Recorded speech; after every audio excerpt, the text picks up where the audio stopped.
जय श्री राधे कृष्ण। प्रिय मित्रों, आज हम आपके समक्ष एक ऐसी कथा प्रस्तुत करने जा रहे हैं जो आपके हृदय को गहरे तक छूलेगी और जीवन में सत्य, धैर्य और आशा की शक्ति को उजागर करेगी। प्रिय रुक्मिणी, मेरे हृदय की रानी, सुनो, मैं तुम्हें एक ऐसी कहानी सुनाता हूं जो ये सिखाती है कि जीवन एक हसीन किताब है। इस किताब का हर पन्ना सुख और समृद्धि से भरा हो, ये जरूरी नहीं। कभी कभी जीवन में ऐसे पन्ने आते हैं जहां दुख, अंधेरा और अशांति का साम्राज्य होता है, परंतु यदि हम धैर्य और साहस के साथ आगे बढ़े तो जीवन का हर मोड़ हमें एक नई रोशनी की ओर ले जाता है। हे भक्तों, इस कथा को सुनने से पहले अपने प्रेम और श्रद्धा को व्यक्त करने के लिए कमेंट में जय श्री राधे कृष्ण अवश्य लिखें। तो चलिए इस प्रेरणादायक और हृदय स्पर्शी कथा की शुरुआत करते हैं, जो आपके जीवन में आशा का दीप जलाएगी और आपको सत्य के मार्ग पर चलने की प्रेरणा देगी। प्रिय रुक्मिणी, जीवन एक सड़क की तरह है जो कभी सीधी नहीं होती। हर कुछ कदमों पर एक मोड़ आता है जो हमें नई चुनौतियां देता है। यदि राह कठिन हो तो डरने की बजाय निडर होकर दरवाजा खोल देना चाहिए, क्योंकि सफलता प्राय कठिनाइयों के भेष में आती है। ये कहानी उन दियों की है जो जीवन की रोशनी का प्रतीक है। एक बार 5 दिए जल रहे थे। पहला दिया उत्साह का प्रतीक था। उसने अपने हृदय में निराशा को जगह देते हुए कहा, मैं इतना जलता हूं पर मेरी रोशनी की कोई कदर नहीं, लोग मुझे व्यर्थ समझते हैं।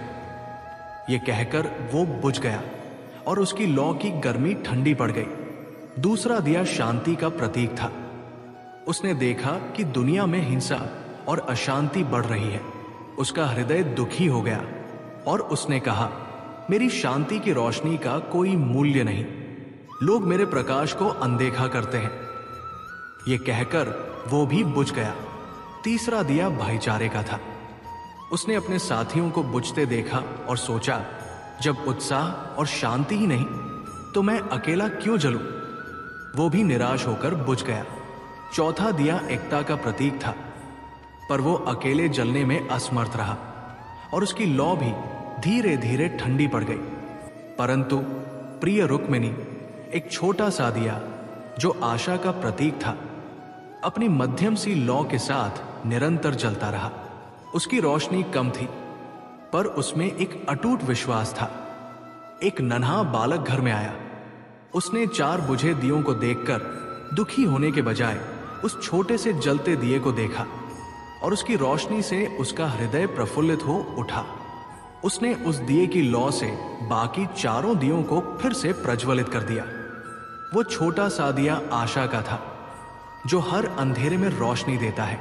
ये कथा हमें सिखाती है कि मुश्किल वक्त में आशा ही वो शक्ति है जो हमें आगे बढ़ने का साहस देती है। ये आशा का दिया है जो हमें कभी हार नहीं मानने देता। बहुत समय पहले की बात है। भद्रंगरी नामक एक समृद्ध और शांतिपूर्ण राज्य में राजा यशवंत सिंह का शासन था। भद्रंगरी की भूमि हरियाली से भरी थी, जहां यमुना नदी के किनारे फूलों की माला सी बिछी थी। राजा यशवंत सिंह एक न्यायप्रिय और प्रजा के हितैषी शासक थे। उनके दरबार में विद्वानों, कवियों और मंत्रियों की कोई कमी नहीं थी। उनकी प्रजा उन्हें एक पिता की तरह मानती थी, जो हर दुख सुख में उनके साथ खड़ा रहता था। उनके सबसे विश्वसनीय मंत्रियों में से एक थे विश्वपाल, जो अपनी बुद्धिमत्ता और नीति कुशलता के लिए प्रसिद्ध थे। विश्वपाल की वाक्पटुता ऐसी थी कि वे जटिल समस्याओं को भी आसानी से सुलझा लेते थे, परंतु उनके हृदय में कहीं न कहीं स्वार्थ और महत्वाकांक्षा की एक छिपी हुई छाया थी, जो अभी तक किसी ने नहीं देखी थी। विश्वपाल का चेहरा हमेशा मुस्कुराता रहता था, पर उनकी आंखों में एक ऐसी चमक थी जो कभी कभी उनके इरादों को उजागर करती थी। उसी भद्रंगरी में एक प्रसिद्ध ज्योतिषी महर्षि सूर्यदत्त अपनी छोटी सी कुटिया में रहते थे। उनकी कुटिया यमुना नदी के तट पर थी, जहां सुबह की किरणें उनकी कुटिया को स्वर्णिम रंग से रंग देती थी। सूर्यदत्त की भविष्यवाणियां इतनी सटीक थी कि लोग उन्हें ईश्वर का वरदान मानते थे। वे सादगी से जीवन जीते थे।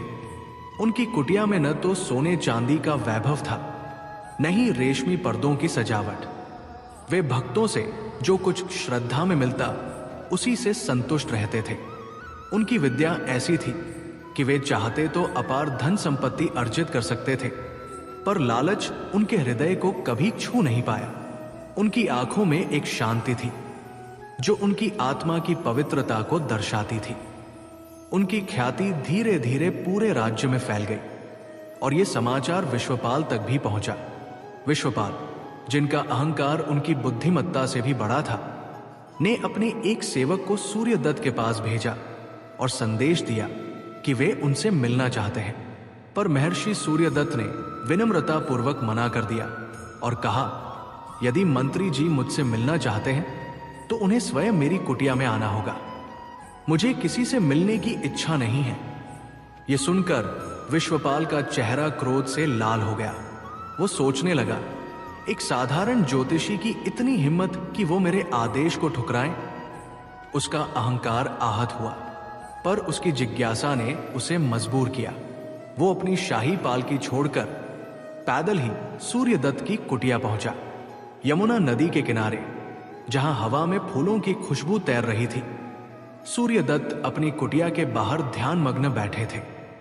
विश्वपाल को देखकर उन्होंने मुस्कुराते हुए स्वागत किया और बोले, मंत्री जी, मैं एक साधारण साधु हूं। बताइए, मैं आपकी क्या सेवा कर सकता हूं? विश्वपाल, जो अभी भी अपने अपमान को भूला नहीं था, ने कहा, महर्षि, मैंने सुना है कि आपकी ज्योतिष विद्या अद्वितीय है। मैं इसे सीखना चाहता हूं। क्या आप मुझे यह विद्या सिखाएंगे? सूर्यदत्त ने शांत स्वर में जवाब दिया, यह विद्या मेरे पूर्वजों से मुझे प्राप्त हुई है। यदि आप इसे सीखना चाहते हैं तो आपको मेरे पास नियमित आना होगा और विधिवत अध्ययन करना होगा। विश्वपाल ने सहमति जताई, पर पहले उनकी परीक्षा लेना चाहा। उन्होंने कुछ गूढ़ प्रश्न पूछे जो उनके निजी जीवन से जुड़े थे, ऐसी बातें जो केवल विश्वपाल ही जानते थे। सूर्यदत्त ने अपनी विद्या के बल पर हर प्रश्न का सटीक उत्तर दिया। विश्वपाल चकित रह गए। उनकी आंखों में प्रशंसा और आश्चर्य की चमक थी। वे सूर्यदत्त की विद्या से इतने प्रभावित हुए कि उन्होंने उनकी शिष्यता स्वीकार की। समय के साथ दोनों में गहरी मित्रता हो गई। विश्वपाल ने सूर्यदत्त से ज्योतिष विद्या सीखी और स्वयं भी इसमें पारंगत हो गए। उनकी भविष्यवाणियां भी सत्य होने लगी और उनकी ख्याति भद्रंगरी में फैलने लगी। परंतु प्रिय रुक्मिणी, ये मित्रता एक भयंकर विश्वासघात की ओर बढ़ रही थी, क्योंकि लालच मनुष्य के हृदय को अंधा कर देता है। एक दिन विश्वपाल ने अपने मित्र सूर्यदत्त के भविष्य की गणना की। उनकी गणना ने उनके हृदय को चिंता से भर दिया। अगले 30 दिन सूर्यदत्त के लिए अत्यंत अशुभ थे और उनकी जान को गंभीर खतरा था। विश्वपाल का चेहरा पीला पड़ गया। वो तुरंत सूर्यदत्त की कुटिया की ओर दौड़ा। यमुना नदी के किनारे, जहां पक्षियों की चहचहाहट हवा में गूंज रही थी, सूर्यदत्त अपनी कुटिया में ध्यान मग्न थे। विश्वपाल ने हाफते हुए कहा, मित्र, मेरी गणना कहती है कि अगले 30 दिन तुम्हारे लिए खतरनाक है। तुम्हारी जान को खतरा है। कृपया घर से बाहर न निकलना। सूर्यदत्त ने शांत मन से अपनी गणना की और पाया कि विश्वपाल की बात सत्य थी। उनके हृदय में एक अजीब सी बेचैनी थी, पर उन्होंने विश्वपाल को आश्वस्त किया, मित्र, मैं तुम्हारी सलाह मानूंगा। मैं 30 दिन तक अपनी कुटिया में ही रहूंगा। विश्वपाल ने राहत की सांस ली और बोला, ठीक है मित्र, हम 30 दिन बाद मिलेंगे। अपना ध्यान रखना। सूर्यदत्त ने अपनी कुटिया का दरवाजा बंद कर लिया और ध्यान, पूजा और ग्रंथों के अध्ययन में समय बिताने लगे। एक एक करके 29 दिन बीत गए। सूर्यदत्त का हृदय संतोष से भरा था, क्योंकि अशुभ समय लगभग समाप्त हो चुका था। उनकी पत्नी, जो गर्भवती थी, उनके लिए हर दिन भोजन तैयार करती और उनकी सेवा में लगी रहती। सूर्यदत्त की कुटिया में एक शांति थी। जो यमुना नदी की लहरों की तरह बह रही थी। 30वें दिन सूर्यदत्त ने स्नान किया और अपने हृदय में एक उत्साह महसूस किया। उन्होंने सोचा, मेरे मित्र विश्वपाल ने मेरी इतनी चिंता की, अब मुझे उनसे मिलने जाना चाहिए। इस खुशी में वे ये भूल गए कि 30वां दिन अभी पूरा नहीं हुआ था। वे विश्वपाल के महल की ओर निकल पड़े। भद्रंगरी के मुख्य मार्ग पर भीड़ थी और लोग सूर्यदत्त को देखकर उनके दर्शन के लिए रुक रहे थे। इससे बचने के लिए उन्होंने यमुना नदी के किनारे का कच्चा रास्ता चुना। यह रास्ता शांत था, जहां केवल हवा और पक्षियों की आवाजें थी। चलते चलते दोपहर हो गई और सूरज सिर पर चमकने लगा। सूर्यदत्त रास्ता भटक गए और एक वीरान जंगल में पहुंच गए। चारों ओर गहरा सन्नाटा था और पेड़ों की छाया एक रहस्यमय माहौल बना रही थी। थकान से चूर उन्हें एक पुराना खंडहर दिखा। खंडहर की दीवारें जर्जर थी और उसमें एक अजीब सी ठंडक थी। सूर्यदत्त ने सोचा, यहां कुछ देर विश्राम कर लो। खंडहर में प्रवेश करते ही उनकी नजर 7 बड़े संदूकों पर पड़ी। ये संदूक पुराने थे, पर उनमें एक रहस्यमय आकर्षण था। जिज्ञासावश सूर्यदत्त ने एक पत्थर से संदूक का ताला तोड़ा और देखा कि उसमें हीरे, मोती, सोना और जवाहरात भरे थे। ये दृश्य देखकर उनका हृदय आश्चर्य और भय से भर गया। उनकी सादगी भरी आत्मा ने कहा, यह खजाना मेरे लिए व्यर्थ है, मुझे इसे अपने मित्र विश्वपाल को सौंप देना चाहिए। वे तुरंत नगर की ओर लौटे और विश्वपाल को खजाने की बात बताई। विश्वपाल की आंखों में लालच की आग भड़क उठी। उसका हृदय, जो कभी मित्रता से भरा था, अब स्वार्थ और विश्वासघात की कालिमा से रंग गया। उसने सोचा, यदि ये बात राजा तक पहुंची तो खजाना राजकोष में चला जाएगा। मुझे सूर्यदत्त को रास्ते से हटाना होगा। उसने सूर्यदत्त को खंडहर में ले जाने का बहाना बनाया। वहां पहुंचकर उसने सूर्यदत्त को धक्का देकर जमीन पर गिराया और तलवार निकाल ली। सूर्यदत्त ने स्तब्ध होकर पूछा, मित्र, ये क्या कर रहे हो? क्या मेरी कोई गलती हुई? विश्वपाल ने क्रूरता से कहा, तुम्हारी गलती यही है कि तुमने मुझे इस खजाने की बात बताई। यदि तुमने ये बात किसी और को बताई तो खजाना मेरे हाथ से निकल जाएगा। सूर्यदत्त ने विनती की, मैं वचन देता हूं, ये बात किसी से नहीं कहूंगा। पर विश्वपाल का हृदय पत्थर हो चुका था। अंत में सूर्यदत्त ने दुखी मन से अपनी आखिरी इच्छा जताई, मेरी पत्नी को बच्चा होने वाला है, उसे मेरी मृत्यु की खबर कभी न बताना। विश्वपाल ने यह वचन दिया और अपने मित्र को मृत्यु के घाट उतार दिया। उसने सूर्यदत्त और उनके घोड़े को खंडहर में दफना दिया और खजाने को अपने महल ले गया। उसने उस स्थान पर एक भव्य महल बनवाया जो यमुना नदी के किनारे चमकता था। सूर्यदत्त की पत्नी को उसने झूठ बोला कि महर्षि को एक विशेष कार्य से विदेश भेजा गया है। कुछ महीनों बाद सूर्यदत्त की पत्नी ने एक पुत्र को जन्म दिया, जिसका नाम उन्होंने अमरेंद्र रखा। अमरेंद्र की मां का हृदय अपने पति की अनुपस्थिति में टूट चुका था। वो हर रात उनकी याद में आंसू बहाती, पर अपने बेटे के लिए वो एक मजबूत ढाल बनी रही। उसने मेहनत मजदूरी कर अमरेंद्र को पाला। वो सिलाई का काम करती और देर रात तक गांव वालों के कपड़े सिलकर कुछ पैसे कमाती। अमरेंद्र बचपन से ही बुद्धिमान था। उसकी आंखों में एक अनोखी चमक थी जो उसके पिता की विद्या का प्रतिबिंब थी। वो गांव के बच्चों के साथ खेलता, पर उसकी बुद्धि और जिज्ञासा उसे सबसे अलग करती थी। एक दिन उसे अपनी मां की पुरानी संदूक में अपने नाना की लिखी एक ज्योतिष पुस्तक मिली। पुस्तक के पहले पन्ने पर लिखा था, जो इस विद्या को पूर्णतः समझ लेगा वो भूत, भविष्य और मन की गहराइयों को जान लेगा। अमरेंद्र ने उस पुस्तक को रात दिन पढ़ा। जैसे जैसे वो पढ़ता गया, उसके हृदय में एक अजीब सी हलचल होने लगी। वो कभी रोता तो कभी हंसता। उसकी मां ने चिंतित होकर पूछा, बेटा क्या हुआ? तुम क्यों इतने भावुक हो रहे हो?